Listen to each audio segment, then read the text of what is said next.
Not to be confused with the 1960s sitcom I Dream of Genie, this episode title starts with a G. Too bad that didn't stand for good. This was a formidable challenge to get through in one sitting. The thing about installments like Mr. Dingle the Strong or Mr. Beavis or even Cavender is Coming is that they're usually over before your brain melts. This could have been just a run-of-the-mill subpar show at a half hour, but at an hour? This one really tested my patience. As always, I'll try and highlight some of the stuff I did like here, but it's a short list. George P. Hanley is a mousy, self-proclaimed jerk who's looking to get a birthday present for the attractive secretary at his office. He wanders into a gift shop where a wily salesman unloads a freshly imported Moroccan lamp on him. He chickens out on giving it to the girl, named Anne, when his co-worker Roger approaches her with a more form-fitting gift. At home with his dog Attila, George tries cleaning the lamp and unwittingly releases its genie. This genie is a little more modern, dressing in contemporary clothes except for her shoes, and only offering a single wish instead of the usual 3. He warns George against wishing for financial wealth or love and tells him to sleep on it before making his decision. That night, Hanley dreams of what his life would be like if he was with Anne, who's also become a famous movie star in his vision. Things don't turn out well, and he wakes up hoping to wish for something else. At work the next day, George fantasizes about being rich. While nice at first, he's soon accused of being both ostentatious and subversive for spending and not spending his money properly.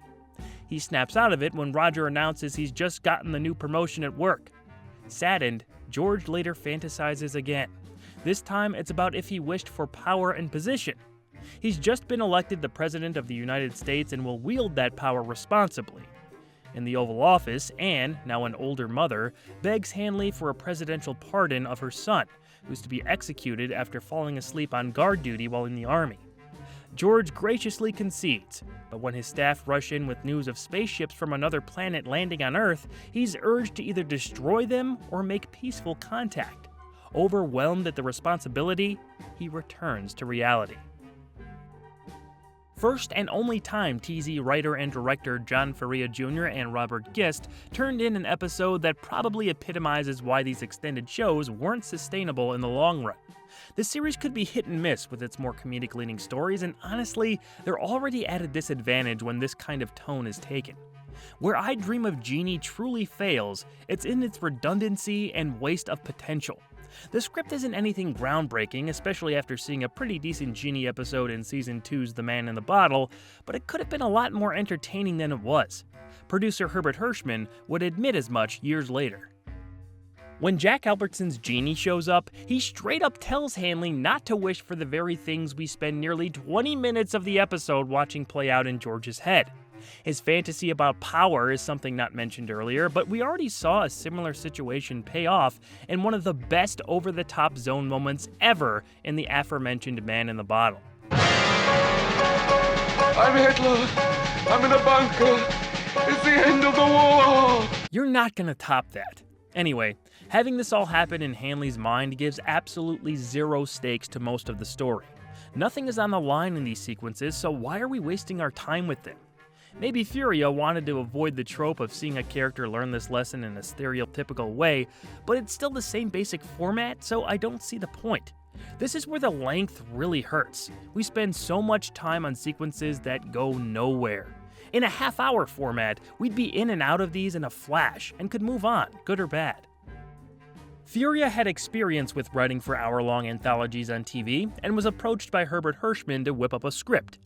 In an interview on the Blu-ray, he says he wanted to write an episode that wasn't in the sci-fi genre and thought of The Twilight Zone as a show that appealed to the emotions of a broad audience, not sci-fi fans specifically.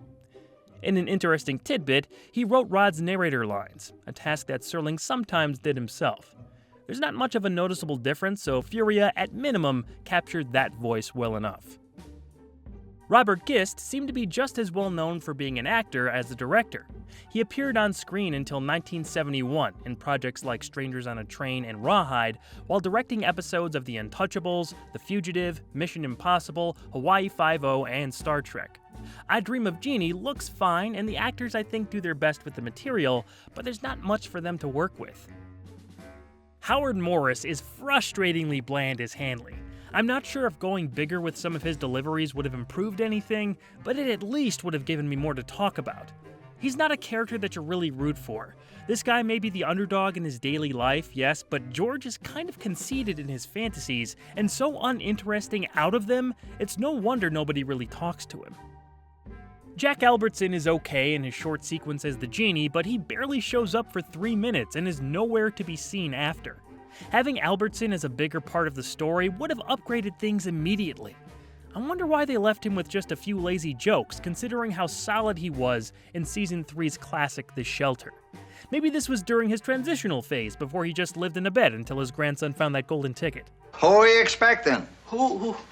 I'm the genie in the lamp, that's who. Patricia Barry returns from Season 1's The Chaser and pretty much plays the same part. Although, in a couple of George's fantasies, she does get to do something different, pulling off the persona of a staunch assistant and grieving mother pretty well. I will say, her introductory scene as the office secretary is a little of its time. The men all goggle around at Anne, and the Roger character makes out with her in front of the cheering crowd. Even the boss, played by Loring Smith from The Whole Truth, gives her some uncomfortable attention. To the best-looking and the hardest-working secretary I ever had. The one saving grace of these office scenes was Bob Hastings just being there. It was his only Twilight Zone, but I found myself leaning in to see if I could hear any hint of the future Commissioner Gordon's distinctive voice. This Joker makes so much dough that he sweats more than $98.50 every time he ties his shoelaces. The last returning actor with a substantial role was James Milholland, starring in his last episode after showing up memorably in The After Hours and Mr. Dingle the Strong. By the way, Hanley's dogs throughout the installment are adorable. The first one we see is the best. Just look at him.